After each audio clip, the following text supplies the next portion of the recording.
Hello, Internet. My name is Eric, and this is a project overview of the electric motorcycle that I've been building for the last couple of years. I've named this particular motorcycle Thicarus, as in kind of a jokey name on a combination of the word thick and Icarus. I like to say that Thicarus is the fat older brother of Icarus that maybe didn't have the same aspirations. Anyways, so this project started like so many projects do, of doodles in a notebook in the sixth grade, of fantasy projects and things seen from movies and television. There's a little bit of inspiration from Akira in here and many other animated series or sci-fi movies of the era, since that was my more impressionable age. So this particular project started after of course, the sketch phase in 1990s, um, with the motor itself. So this is a picture from about a year ago of the current status of the bike before I made some changes to it and some additions to it. But uh, we'll go back in time a little bit to where this project started, which was just the motor, because that was kind of the important part. I knew I wanted a direct drive motor, and in this case, a hub motor, brushless, ideal. Uh, I did have thoughts of actually doing a brushed motor. I had some initial designs that worked with that concept, but determined that the commutator portion of it would be a little bit too extreme. Being able to handle hundreds of amps, it's going to be a lot of copper brushes or copper pads to keep in place, and would need some pretty big carbon brushes to transfer all that electrical power to the motor. So I opted for the, of course, more efficient, much cleaner brushless motor. And since I knew that'd be the more critical part of this project, I started with that that portion of it, just the motor. And the idea being, if I could get the motor to work and work well enough, then I would continue on with the project and build the motorcycle frame and so on and so forth. So we'll start with just the motor portion. This picture right here is actually the beginnings of it, the laser cut steel parts that I had done from some friends of mine. We have this is just the drum assembly, and I'm going to switch to the original SolidWorks model that I had come up with that shows the design of this. So we have kind of a drum exterior. These little flaps right here are actually vents that are designed so that you basically punch them out to form a ventilation for the motor. On the interior here, we actually have the, the, the coils themselves. This first iteration in design, I tried to make as modular as possible because I didn't want to do a lot of welding on it. I knew I'd have to do some welding, but I was trying to keep the welding to a minimum and opted for a assembly that involved bolting on the individual coils. Um, I was hoping to avoid the possibility of having to actually wrap the coils manually while assembled on the frame itself. I later had to end up doing that anyways, and I'll explain why in a minute here. But the first iteration had these bolted on coil assemblies to a frame, and um, it worked, but it didn't work very well. I had some issues, even with Loctite and some very high torque down screws. Things became loose, things moved, and actually, I believe just due to the incredibly high cogging effect on this particular motor design, it really pulled on things and loosened things up. That after a couple of test runs, even with uh, even with red Loctite, things were starting to wiggle free and move around. So, um, but at that point, I had determined at least the theory of the build was good enough to continue with. So I started on the motorcycle frame design at the same time as continuing to improve this motor design. So eventually, this motor design turned into something that did, in fact, have more welding on it. But in the meantime, before that point, I had cut out all these laser parts, welded all the laser parts, and assembled it into the drum shape and coil assembly that you saw. This particular picture is the coil assembly, the frame that I had powder coated using a home powder coating kit from Harbor Freight, and then of course the handy dandy toaster oven worked pretty well. I initially had wrapped these without any form of insulation on there, thinking that the powder coat would be enough of insulation for the magnetic wire. That was a very unfortunate mistake because I ended up having to unwind every single one of those coils, apply insulating plastic to them, and then rewind them. So this this picture right here is actually the little device that I use to unwind the wires, straighten the wire, and then so I wouldn't have to throw that expensive magnet wire away. But there's these pictures and videos are kind of the step by step of how I ended up making the the frames and the bearing mounts for this motor. So this particular section was brake press bent. This is 1/4 of that exterior drum where the magnets are held in. So all these holes are tapped and then welded into this drum frame. I just tack welded it first until everything was straight, and then used the MIG welder to hold it all together. I have some videos of all the fun machining that I did on my Precision Matthews mill. I had converted it over to CNC about a year or so prior to all of this. Uh, this particular part was the shaft that goes all the way through the center for transmitting power. This hub adapter I didn't want to do a spline drive just because I knew it would be expensive and complicated. So I opted for 4 separate keyways. How I did that was in the mill, I started the keyways by just pushing an end mill back and forth in the directions, and then used a keyway broach to finish them off. This particular piece is it was actually this aluminum block here for holding on the very large, it was a 200 millimeter ball bearing assembly. Um, Kind of hard to source at the time, but I was able to find one that supported the back end of the drum because because of the large size and the amount of torque that was being transmitted in this design, some of those smaller brushless motors you see won't have a supporting bearing on the end.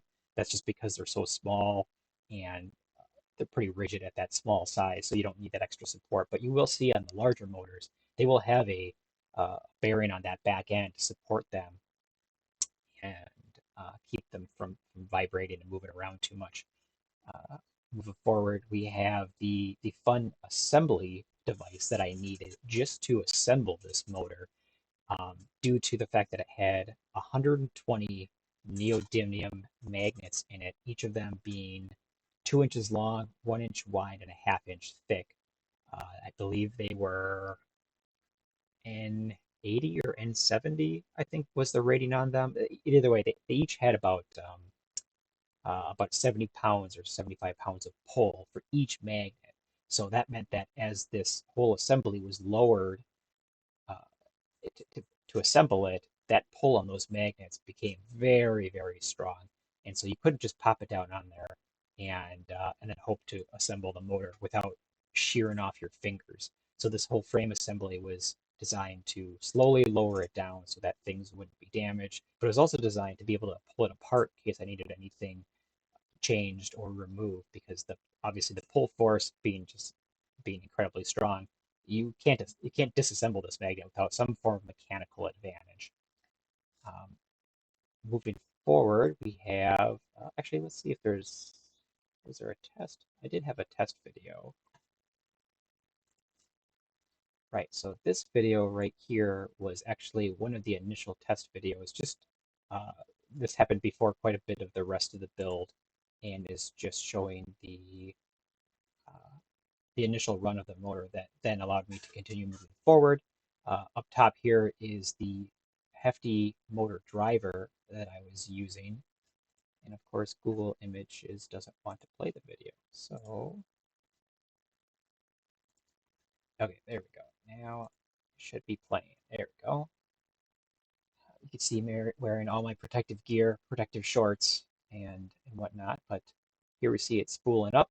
It gets up to, I believe, about 120 RPM or 200 RPM in this case. Wasn't super happy with those numbers initially. I knew this was also a low voltage test. The heavy duty wires going along the bottom here were to a 48-volt system. Yeah, that little kickback there was actually a programming issue I had where after about 100% throttle, the program was designed to actually stop providing power as a safety mechanism. But of course, that provides a little bit of bucking on there. I got my handy fluke meter down below here. I was monitoring amperage at the time. This is actually the second iteration of the motor driver controller. It's a lot bigger. The generation one was actually just a 75 amp three-phase IGBT module from Toshiba that is about the size of a cell phone, and that's what I did the initial testing on. This was the Rev 2 that was designed to be more of the long-term permanent solution for driving the motor. It's a massive heat sink with a lot of surface area, and it's hard to see behind there. I'll show you in a second here the individual IGBT modules that I used. This particular one was actually using half-bridge modules. I had three half-bridge modules for the three-phase power. I ended up switching over to 6 individual uh, single IGBT modules and forming my own half bridge for the three-phase driver. And this second video was actually just showing the RPMs and all that. So once I got that that motor working, I started moving on to the rest of the frame assembly. So we'll back up a little bit and get to that.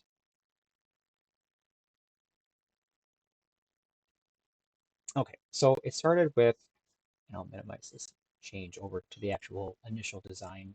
So it started with this wacky concept of an extended front suspension system that I didn't want tubes coming up in a vertical direction like a conventional motorcycle would. And this is kind of the crux of the initial design that I came up in my early teens and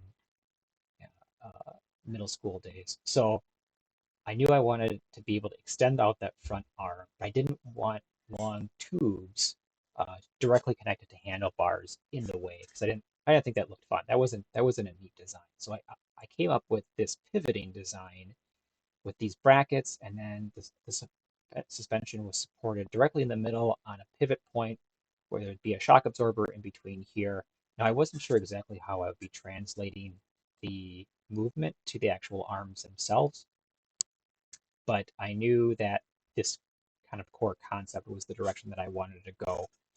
Um, the end frame design was actually very similar to what is currently set up here, as is the rear swing arm, and the steering design that I ended up using is mostly a one-to-one from this model that you see here. So these are slide plates on round bearing rods, 20 millimeter round bearing rods, and then they would slide back and forth instead of a conventional turning system on a motorcycle where it just pivots around a bearing system. So this these cylinders here were part of the original thought process for the battery system. I was initially looking at LTO cells, which are the lithium titanate, I believe, oxide batteries, which um, have a ridiculously high C rating, similar to LiPo, but also have a really, really long lifespan. They don't have a great specific energy compared to them, but they are incredibly safe. You can find videos on YouTube of people drilling holes in them and then, and them not exploding. Obviously, the capacity is diminished, or they showed it internally, but they don't burst into flames like a lot of lithium chemistry batteries do. Um, like I said, the rear swing arm isn't changed much. The suspension for the rear also isn't changed much. This is effectively what I end up using, which I think is a really, really novel system. I'm really proud of this one. So the rear swing arm obviously pivots up and down, and instead of having a shock absorber in the upper middle section that mounts directly to the frame, I wanted to go with more of a either torsion or a tension system down below. I couldn't come up with a torsion system that I could make easily and cost effectively enough. So I opted for a tension system. Well, they don't make tension shock absorbers. So this design that I came up with turns tension into compression. So when this end and this end are pulled apart, it wants to pull the center portions closer together, and that allowed me to use a conventional shock absorber right in the middle here and keeps everything very low profile. Everything's on hinges and it's pretty strong. The bars I ended up using for these particular parts were 7075, so incredibly strong aluminum, um, but still pretty easy to machine. At that point, changed um, I had changed my employment, so I no longer had access to laser cut components and without going to a different vendor. So that's why I ended up machining them myself uh, and using aluminum just because of how incredibly strong they were. So uh, taking it back a few steps, this is the laser cut parts of the steering that I started. We have the beginnings of the rear swing arm. I put a couple of what I thought might just be lightning holes in the beginning, but I ended up putting tubes in the middle to also help with just stiffness in general. So uh, here is the bearing assembly because part of the initial design was also a single-sided swing arm, even though I knew I'd have to support the motor on it somehow and effectively became a conventional double-sided swing arm design. But here is the bearing assembly with two they're angular contact bearings, so they do take compression as well as radial loads. And then the shaft that runs through there, it does have a preload on there to keep everything nice and stiff. Here is the kind of the finished assembly with the hub motor itself and the, the the axle that runs through that bearing assembly. I got a aluminum rim off of eBay for super cheap, along with a matching tire. Now this is a car tire, and I did end up regretting this decision. I really should have just gone with a motorcycle tire, and I'll explain why in a little bit. I'm sure some folks will know exactly why that's a bad idea, but in this case, I thought it'd be one, a neat design, and two, a cost-effective design. So these pictures here are just showing the test fitting the stack and making sure that everything is lined up. Um, Here's some pictures of the support pieces that I put on that front steering assembly because the plates by themselves were not super strong. I mean, they're strong, but they were very flexible, and I wanted to add some stiffness to them. So I added these plates with lightning holes in there. Here is the beginnings of the center frame, and this last picture, obviously, things are starting to come together, starting to fit up that front suspension uh, support, and assemble the assemble the rest of the frame. These aluminum pieces here, this is the steering assembly that I had shown, along with those bearing rods, sometimes called Thompson rods, depending on who you actually buy them from. Um, I really loved this concept. I wish I could have kept it. I ended up having to change that, and like many things, I'll explain that in the future. Um, Here we have some more frame assembly. I ended up adding these side supports to the frame because um, there was a little bit of twist and flex that was allowed, even though that we had a lot of steel here, pretty strong stuff. But with how much mass I'm dealing with, it got a little bit flexy. So I wanted to add some stiffeners there. It also made it easier to mount certain accessories onto the frame moving forward.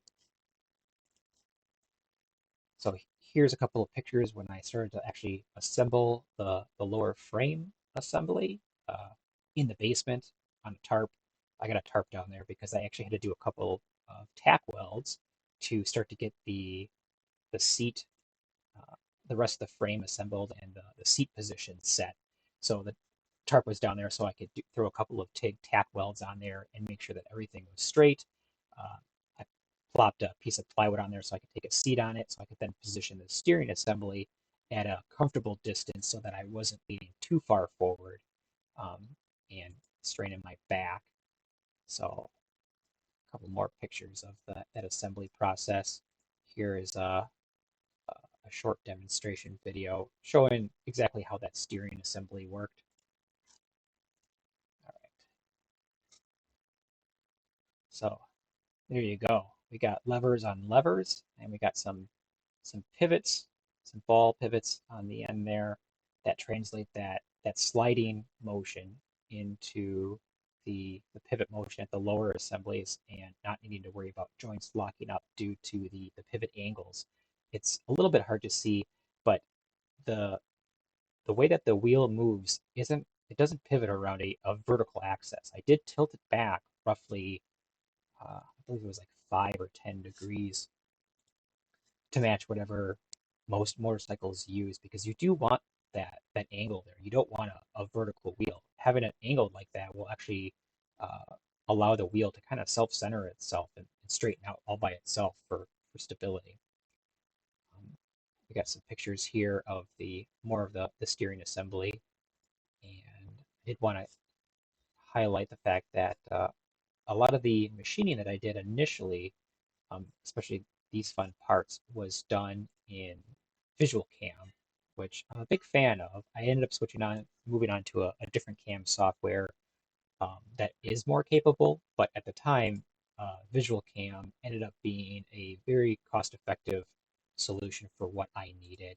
Um, Pretty easy to import parts in. I didn't use it for design aspects. That for all the design portions, I used a Libra, which used to be a Libra, then it changed to I think Geomagic Design, and then now back to a Libra.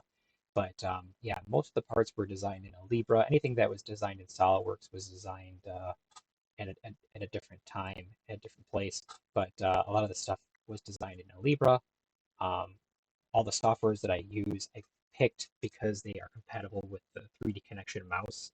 I'm, I'm a big advocate of 3D mice, and they make assembly so much easier and make part design a lot faster. So, yeah, quick side note on that.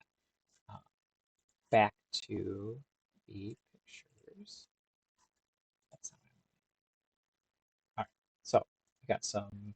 These are the two. These are the brackets that actually hold the handlebar tubes to that sliding assembly. That's the component right there. So, um, so this little picture right here is actually part of the brake assembly for the front brakes. I'll get back to the brakes in a second here. So I had mentioned before that that first motor iteration did not work out so well. The cogging was one portion of it. Um, it was actually so bad that you couldn't turn the motor over by hand when it was just when it wasn't even powered. The magnets were pulling to the poles so strong because everything was just is just steel. I didn't use any cast iron components or magnetic steel that or laminations or anything to that effect because that kind of stuff is pretty expensive. Yeah, it's way more efficient, and it's the reason that all brushless motors and DC motors use laminations. But um, in my case, I didn't want to spend all that extra money on the thousands of dollars on getting custom laminations made. So I just opted for a steel frame that was easy to weld together, knowing that I wouldn't have the efficiency, but I'd have the ease of assembly and the speed of assembly. So I ended up going back to the drawing board and coming up with a design that was very similar but was fully welded and also incorporated some stainless steel to try and minimize some of that cogging and actually, in a sense, weaken the magnetic field or the magnetic strength, the magnetic pull in some areas to help reduce that cogging. So these top plates here are actually made out of 304 stainless. So they are still strong and they will still keep the coils in place, but the rest of the frame is steel, including the spine piece that runs down the center there for building that magnetic field and concentrating that magnetic field. Um, Instead of a tube running down the center for this frame, I ended up using a series of small tubes and just welding them on the ends. It was a very stiff assembly when everything was said and done. The big downside being that I had to wind these all by hand.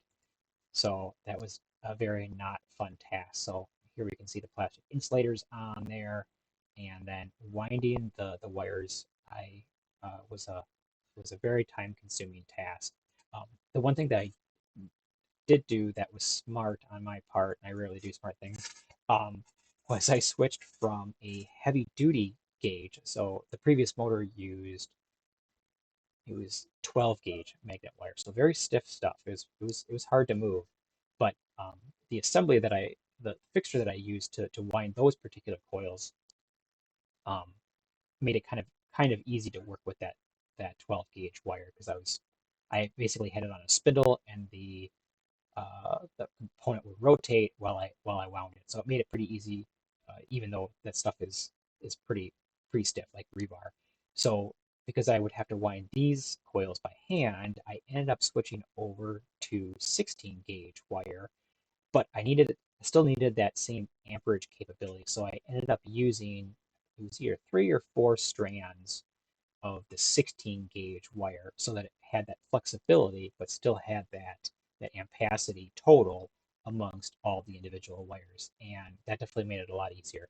Made it not as fun to try and collect all those wires in the end, but it did make it a lot easier to wind. And I did end up buying a tool for rubbing off the ends. This fun little tool. I think I got it off eBay for like 30 or 35 bucks. It was well worth the investment. It's just a little Dremel tool with these carbide blades that once the motor turns on, the carbide blades pull in towards the center due to centrifugal force on they're hinged on the opposite end. Those ends fly out, these ends fly in, and they just rub away the enamel that's on the ends of wires, and you basically feed the component back and forth over the wire and just rubs all the enamel off. So definitely a very handy tool that worth its weight in gold on that. So once I had that new generation of motor finished, I did do another run-up test. I don't have a video of that particular motor, but definitely a lot lower cogging effect, higher RPMs also as a result, but also lower amperage consumption due to the fact that it wasn't fighting itself just to make a single rotation. So that was a good change, albeit an expensive one. So at that point, I was able to continue more on the rest of the frame. So these photos here are of the seat. I did end up finding a vendor to cut out some of the parts on the laser or on a laser. So it made assembly quite a bit easier here. Everything was just kind of slot and tabbed to pop together, and then throw a couple tack welds on there, make sure everything was straight, and then cover it in some foam and use some rivets to hold the fabric down. I wasn't sure how the bike suspension was going to actually work. Um, I was able to do a couple of kind of bounce tests on it by just jumping on the frame to see how well that rear swing arm suspension would take loads. I wasn't worried about the front so much, but the rear being a novel design, I was a little bit cautious about that. So I did want to add a little bit of suspension to the seat by itself in the form of these springs, and that allowed me to get the majority of the frames put together and start doing some fitments on the accessories, like this headlight assembly, which kind of looks like a hammerhead shark. I didn't really try and do a hammerhead shark theme. It just kind of came that way. I thought it was a neat design, so I went with it. Um, Next came the battery cages. So for the batteries, I didn't go the route of LTO cells, partially due to cost, um, and the fact that I would have to implement a homemade BMS to some degree. So what I ended up going with was on eBay, I was able to find some cells from a from I believe it was either a Mini Cooper electric, something to that effect. But basically, they were NMC cells pulled from an electric vehicle, and they were 5 cell units. And so I ended up buying 8 of them for like $1,000, which was still way cheaper than the projected $3,000 that it was going to be for the number of LTO cells necessary to get the roughly 144 volts DC to power everything. Now, I went with that number just because it was an increment of 12, and a lot of my previous projects were based on 12-volt systems or increments of 12-volt systems. So I kind of stayed that route. Now, one of the complications also with LTO cells is that they have a really, really low cell voltage compared to the rest of lithium ion. So I think your typical lithium ion is like 3.7 or something like that, but an LTO cell is, I believe, like 2.7 volts. It's pretty low. So you need a lot more of them to get that voltage. And if you're going with a high voltage system, yeah, you're going to need a lot of cells. So I ended up going with the NMC cells because obviously it was cheaper and the higher cell voltage. They also have a much higher specific power density compared to LTO cells. So even though I lost the safety factor, I ended up with the power density factor that was a little bit more acceptable. So these battery cages initially were designed, of course, in a Libra here. I thought this was going to be the easiest way to assemble it. Obviously, it doesn't show all the details of how the components are attached. I wasn't sure if I was going to go with a steel cage or aluminum. I ended up going with aluminum because I was able to find some sheets of 7075 aluminum for like they were 24 by 48 sheets for like it was like $25 a piece, which is a pretty good price. And then used all the riveting skills that I had from my days at MATC as an aircraft mechanic in training, and basically riveted everything together. That way I didn't need to weld anything together because those of you who know about aluminum, 7075 doesn't weld. So it's got great strength, got great mechanical properties, but it is not a material that you can weld, or at least weld easily. So that's why I ended up going with the riveting route. I also knew that by riveting, it'd be a lot easier to keep things straight. So I could have opted for a 5000 series aluminum or maybe a 2000 series aluminum and tried to weld it, but it definitely wasn't going to be straight by the time I was done.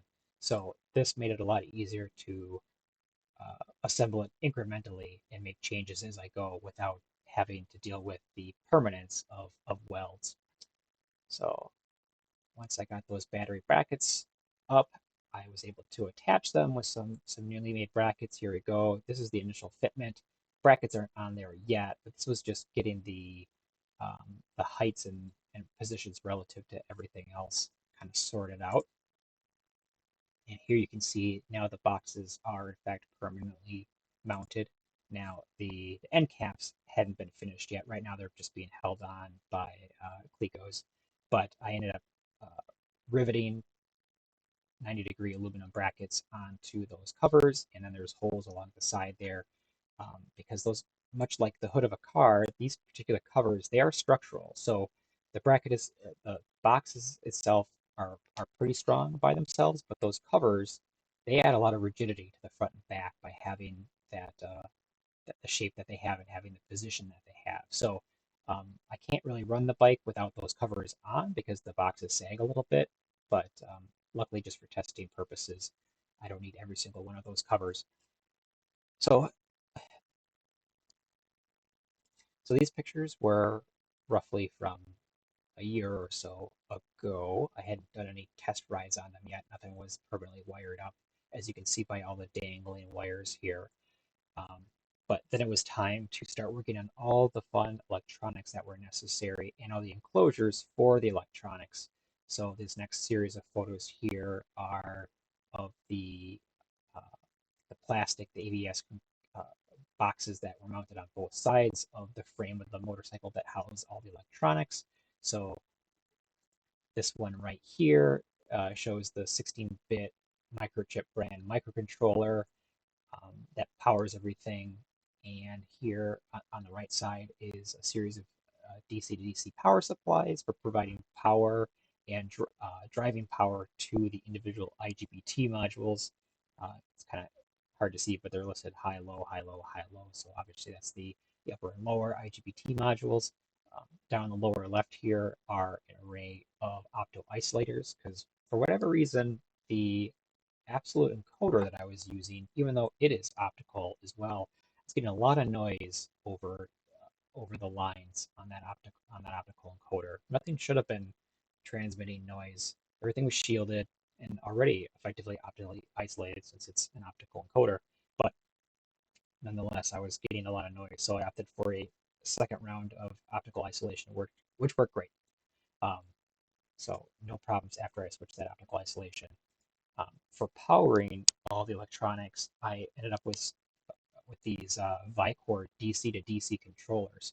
So these particular models take um, between 120 and 200 volts DC in, and one of these does 24 out, and then the two others do 12 volt out. Now, one of the 12 volt is meant for powering the MCUs and all the important electronics, and the larger 12 volt unit is meant for powering the accessories. So the headlights and the brake booster controller, um, and anything else that I might need that pulls a lot of initial power that might not be as uh, may not be very clean from all those loads all of a sudden turning on and off, and compared to the smaller 12-volt power supply that powers all electronics, which is going to be very consistent in what kind of load that it's pulling. Here's a picture of the back side of the battery charger that I came up with. It's just a series of switch mode power supplies that you find inside like a PC or your average piece of electronics here.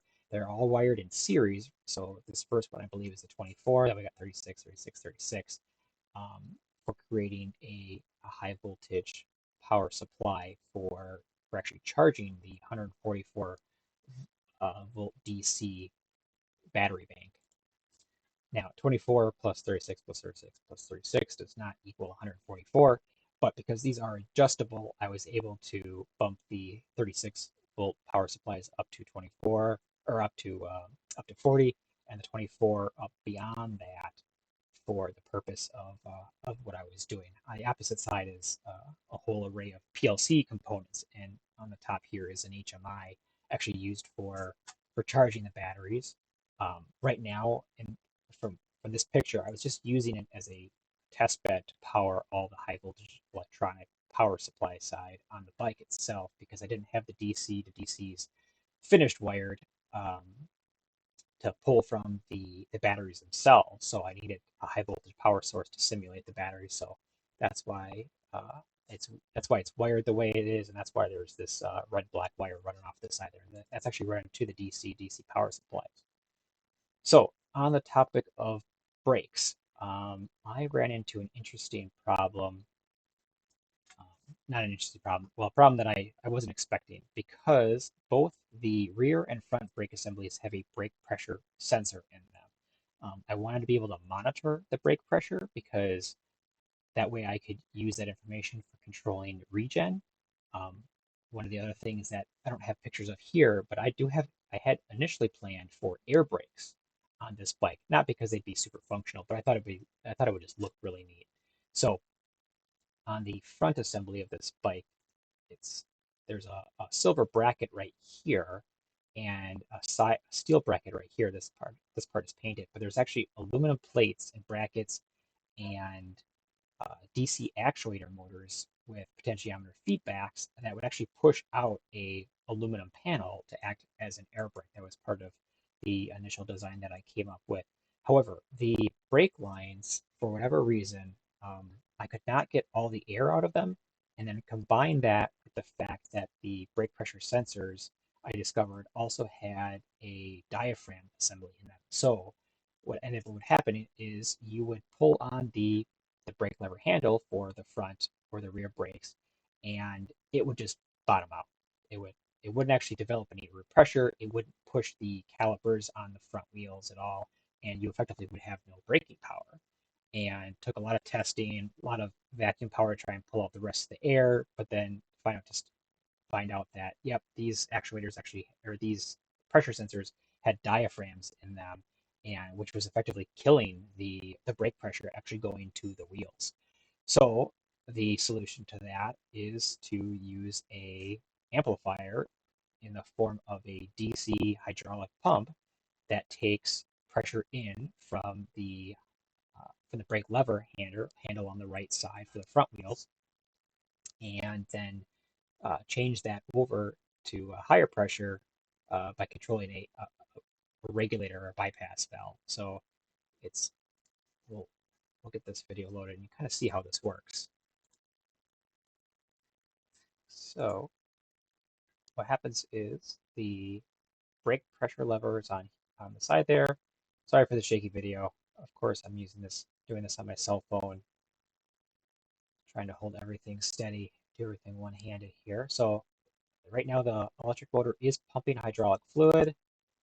We squeeze on the brake lever handle, and that pushes the plunger and puts more pressure on the actual bypass valve. So there's a die spring in there, so the more pressure it puts on there, the harder the pump has to work to overcome that pressure, and then the pressure rises. So that way it works as the whole system works as an amplifier, but also doesn't need to be a completely closed circuit like a current, like your typical brake system. There's a lot of room for, there's a lot of margin for error inside there when it comes to where fluid is going and how fast it's getting there. So there's basically identical channels here. One of them is the bypass so that the system can't peak beyond a certain pressure. So your average brake pressure system in a car, if you really slam on the brake, maybe you'll hit 1,000 psi. But in a lot of cases, you're in the range of like 700 to 800 or so. But on this system, I want to be able to get up a little higher, a little bit beyond 1,000. So that's what I set the pressures for. I knew that the spike was going to be a little bit heavy, so the ability to brake at the normal rates were necessary. So that's why I opted for kind of a higher pressure system. But once I got this whole assembly fitted in the motorcycle, it definitely worked a lot better than without having it. So here's a picture of the final assembly mounted in the motorcycle itself. The tape measure was for measuring some 3D printed brackets that I ended up making for it. So it's just going to sit kind of nestled behind the headlight assembly. And we got the bypass, the max pressure setting screw right here. We got the brake input, and we got the output line going to a splitter that goes then to the front wheel assembly. So um, right in the beginning, I had mentioned some concerns with the initial motor design, not just with the fact that it was all steel and had high cogging effect, but the fact that I had never designed a motor before and wasn't sure how well this was going to work. Well, it turned out it didn't work very well um, in its actual application. So even at 140 volts, I wasn't getting the RPMs that were necessary. It was maxing out around 200, maybe 220 RPM, which came out to like, you know, a little bit above 25 or so miles an hour with this assembly. So that's not very fun to drive around on. Only being able to do 25 or so miles an hour on a motorcycle. I need to be able to at least get this thing up to 600 RPM, which would have been about 65 miles an hour. And not that I plan on going over 100 miles an hour on it, but it'd be 1,000 RPM. So if I could get this motor up to 1,000 RPM, we would have been fine. So the other issue was the weight, and since I didn't really do my due diligence on trying to balance the bike, I was just kind of going off feeling and instinct here. This left side of the bike ended up being just way too heavy with that motor assembly. I knew the motor was heavy. Getting this thing out of my basement on that test frame was a bit of a bear. I mean, I knew it was heavy. I didn't think it was this heavy, but yeah, once I removed this motor, the motor itself came out to 150 pounds, just hanging, off center on that wheel. Now, when I first designed this, I was hoping the motor would sit farther inside that wheel. And if I would have been able to do that, maybe I would have kept with this motor design. But the fact that I couldn't get the RPMs out of it was a pretty big factor. So this picture here just shows, yeah, I really miscounted the men on this one and ended up with a really, really heavy motor. So plan B was actually plan C was to use motors from a Honda Insight or Honda Accord hybrid. So here's a picture of what's called an IMA, integrated motor assist, looks like from a Honda. I got these, for like 100 and some bucks off eBay. It came with the rotor and the stator assembly, and this is, I believe, the second generation design, which uses this flat rectangular magnet wire. Gen 1s used just your standard round magnet wire, but they had a lower overall power output. So these particular motors, I believe, are like 15 or so kilowatt rating, and I know it's coming from a car manufacturer, which means it's probably derated. It's also um, derated on purpose, not just for longevity, but the fact that this is actually nestled between the flywheel and the engine and transmission of the actual car. This isn't sitting off to the side where it can get proper cooling. This is, it's sitting in a real hot spot, so it's got to be derated because it's already running hot even when the motor itself isn't running, it's sitting next to a big hot engine. So the fact that these are out in the open, they're now air cooled, and means I could probably pull about 20 kilowatts, maybe even more for surge power out of each of these. So I ended up getting two of these and building up the necessary brackets and framing, stacked them together, and voila, we have a dual IMA motor drive to replace the existing um, Outrunner motor that I had built. So the brackets that I made for it were designed to be a one-to-one replacement for the coupler system that I designed for this motor. Ended up fitting just fine, being a lot lighter. I think this motor assembly ended up weighing about 70 pounds. So definitely a lot easier to one install, but two balance the bike. So these next pictures here are quite a bit fast forward. So the difference between in time of this picture of the IMA motors versus the training wheels that I put on the bike is about 6 or so months. In between that time, I had already done one test ride on the bike that did not go very well. It was very heavy and hard to manage, just to go straight. The part of the reason I opted for swapping out the motor from the weight was from the initial test drive that I did, and the fact that this thing was just impossible to keep upright. It kept wanting to tilt to the side, and mixed with the fact that it's a flat wheel car automotive wheel, um, meant that it wanted to follow the crown of the road. So depending on what side of the road you were on, this thing would either tilt in a more manageable direction or a completely unmanageable direction, and made it very difficult just to keep the bike vertical in a stable steering arrangement. So pulled that motor out, put the IMA motor in there, and that's when I discovered, okay, we got a better test drive, but maybe I should take a little bit of some safety precautions here so I don't rip my legs off. And I slapped some training wheels on here. So these are just some really heavy duty casters. I used some existing holes in the frame itself and just bolted these bad boys on. They definitely served their purpose in the most recent test drive that I did, which I have a video of that up on YouTube of me nearly careening it into my neighbor's house, but safely recovered from that. But after that is when I determined that, yep, this steering assembly, although very, very novel, just is not going to work out all right. So I ended up pulling off that steering assembly, uh, the the brackets that go to it, and the sliding assembly in its entirety here. And here it is. It is on the floor here, and ended up going with just some tubes with a single pivot point.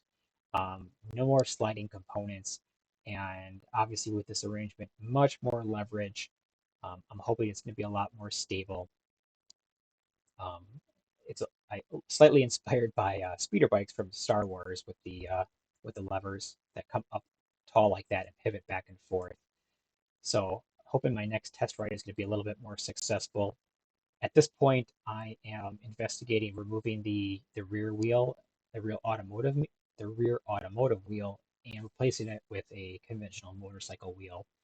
Because of the diameters involved, I'm looking at a 18 by 9 rim, so I can fit a 240 millimeter motorcycle, a real wide tire on there, hoping that that radiused shape that the tire really needs to allow it to pivot properly will add to the stability.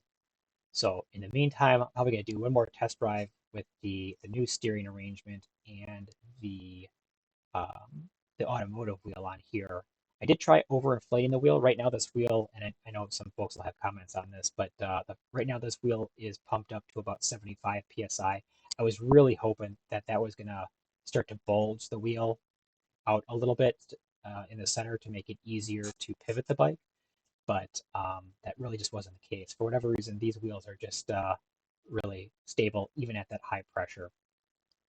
So um, it looks like the only way forward is to actually swap over to a motorcycle tire. I'm hoping I can get a automotive rim, um, partially because it's it'll be a little bit cheaper than getting a custom motorcycle rim, and I need to have that high offset value that this that this rim currently uses. The rim that's on here is a 20-inch rim. It's a 20 by 9, and it has a plus 30 millimeter offset on it, and that allows me to shove that motor farther into that wheel assembly versus a zero offset or a negative offset. So I really need that plus 30 uh, offset to get the motor pushed in far enough for that whole assembly. So finding that combination is proving a little bit difficult.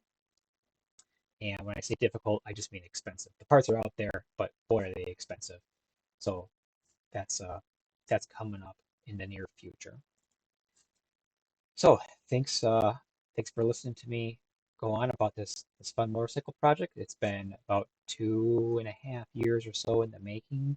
It's been a fun, ridiculous project, but I welcome any comments, suggestions, and definitely the well wishes for for this video. Thanks.